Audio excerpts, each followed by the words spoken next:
మీరు చూడాలనుకున్నదే మీరు చూస్తున్నది SV99 న్యూస్. దేశంలో మొదలైన ప్రజాస్వామ్యక యువతరం నవతరం పోరాటాల భయం ఆందోళన ప్రధాని నరేంద్ర మోడీ మధ్యలో మొదలైందని, ఆ అభద్రతా భావంతోనే దిమాగి నక్సల్స్ అనేటువంటి వివాదాస్పద వ్యాఖ్యలను ఆయన చెప్పడం మొదలుపెట్టారని సిపిఐ జిల్లా కార్యదర్శి SMD ఫయాజ్ తీవ్రంగా విమర్శించారు. నేడు నాగర్ కర్నూలు జిల్లా సిపిఐ కార్యాలయంలో జరిగిన విలేకరుల సమావేశంలో సిపిఐ రాష్ట్ర సమితి సభ్యులు కె కేశవల్ గౌడ్, జిల్లా సమితి సభ్యులు మారెడు శివశంకర్, మర్యాద వెంకటయ్య, పట్టణ నాయకులు కొత్త రామసాయితో కలిసి ఆయన మాట్లాడారు.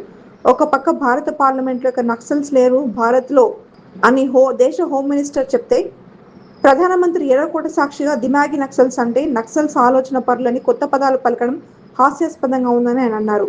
సిపిఐ జాతీయ సమితి పిలుపులో భాగంగా ఆగస్టు 6 నుండి 14వ తేదీ వరకు జిల్లాలోని కొల్లాపూర్, నాగర్ కర్నూలు, కల్వకుర్తి, అచ్చంపేట నియోజకవర్గాల్లో నిర్వహించిన పాదయాత్రల వివరాలను ఆయన వివరించారు.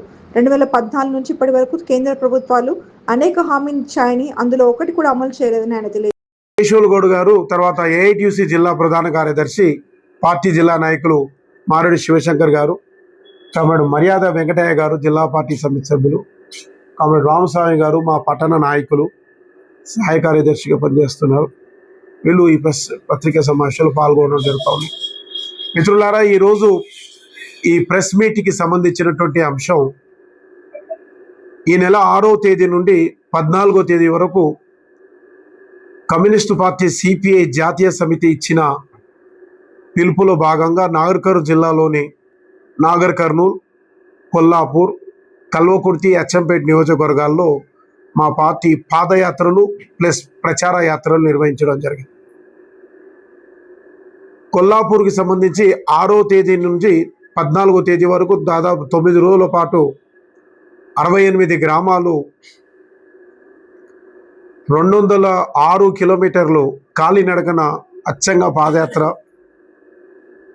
నాగర్ కర్నూలు నియోజకవర్గానికి సంబంధించి 6వ తేదీ నుండి 13వ తేదీ వరకు 8 రోజుల పాటు ప్రచార పాదయాత్ర, అంటే ప్రతి ఊరుకు వెళ్ళడం, అక్కడి నుంచి ఆ ఊరు చివరి నుంచి ఊరంతా కూడా పాదయాత్రగా ప్రయాణం చేయడం.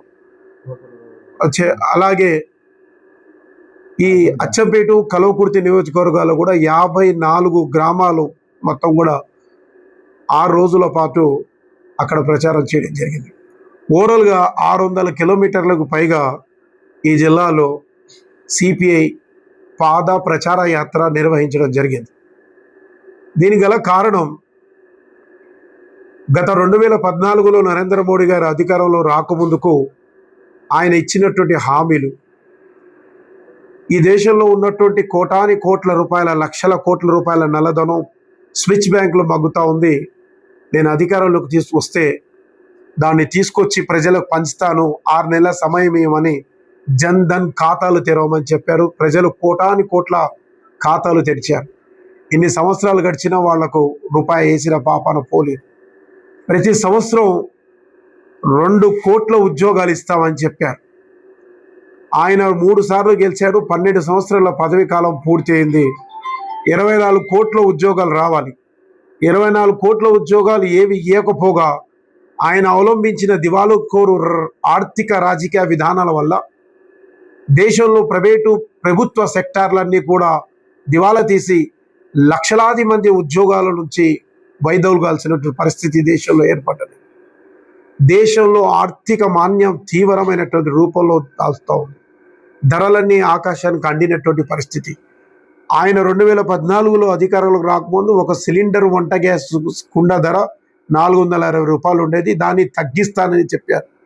55 రూపాయలు డీజిల్, 63-65 రూపాయలు పెట్రోల్ ఉంటే ఇది బాగా ఎక్కువ ఉంది, తగ్గించాలని జంతర్ మంతరు ఆయన సహచరులు ధర్నాలు చేశారు.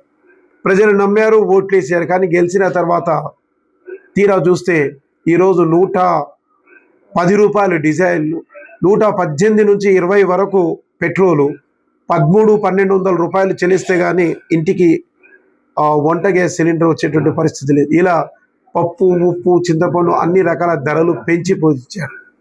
ఇది ఒక రకమైనటువంటి ధరలు విపరీతంగా పెంచి ప్రజల నడ్డి విడుస్తున్నటువంటి పరిస్థితి చూస్తున్నాం.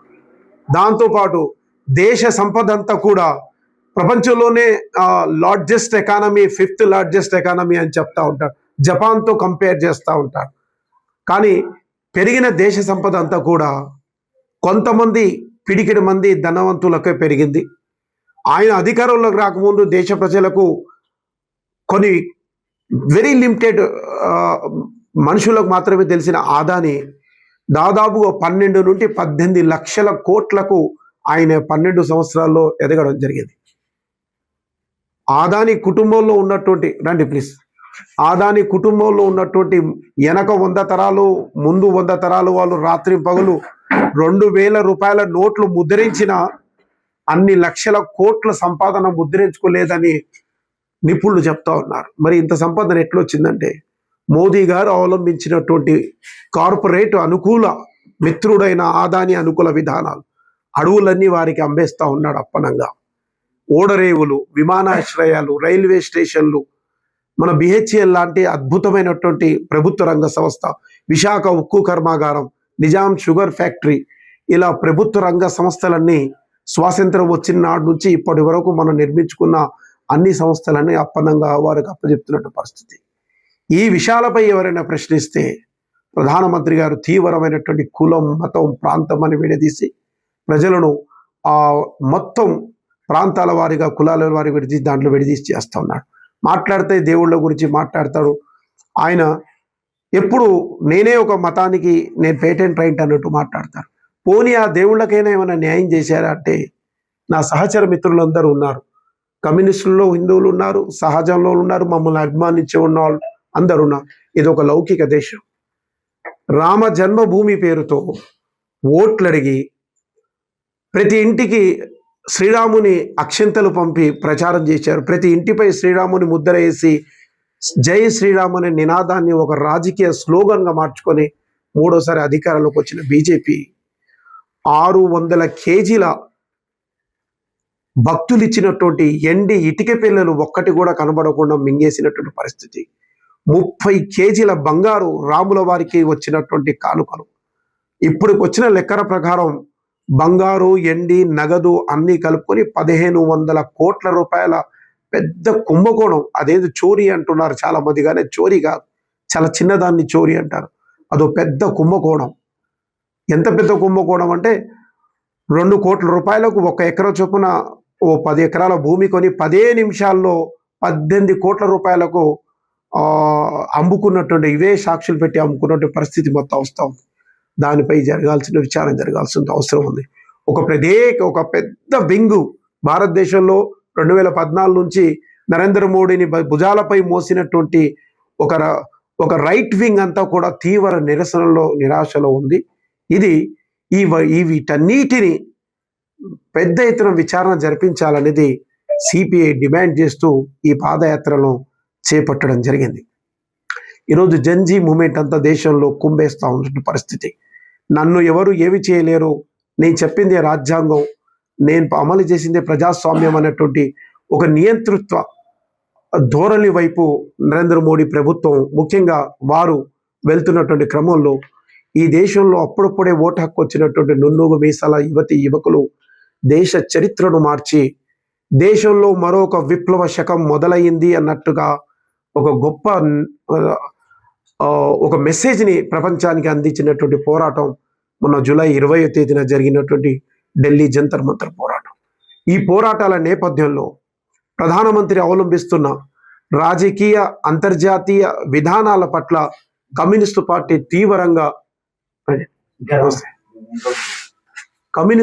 తీవ్రంగా వ్యతిరేకిస్తూ ఈ కార్యక్రమాలు నిర్వహించడం జరిగింది. ఈ 14తో ఈ పాదయాత్రలు ముగిస్తున్నాయి. వచ్చే సెప్టెంబర్ 1న చలో ఢిల్లీ పేరుతో లక్షలాది మందిని గ్యాదర్ చేసి ఢిల్లీలోని రామ్లీలా మైదానంలో ఒక పెద్ద భారీ బహిరంగ సభ కార్యక్రమాన్ని సిపిఐ చేయబోతుంది. దాంట్లో దేశ విదేశాల నుండి అనేక దక్షిణ భారత, ఉత్తర, ఈశాన్య రాష్ట్రాల నుంచి అనేక మంది, లక్షలాది మంది ప్రజలు పాల్గొనబోతున్నారు. దాని పేరు బద్లావ్ జరూరీ హే, ఇక చాలు మీ పాలన మార్పు కావాలి అనేటువంటి నినాదంతో సిపిఐ ఈ కార్యక్రమాన్ని తీసుకోవడం జరిగింది. ఈ సందర్భంగా మేము గ్రామాల్లోకి వెళ్ళినప్పుడు తీవ్రమైనటువంటి వ్యతిరేకత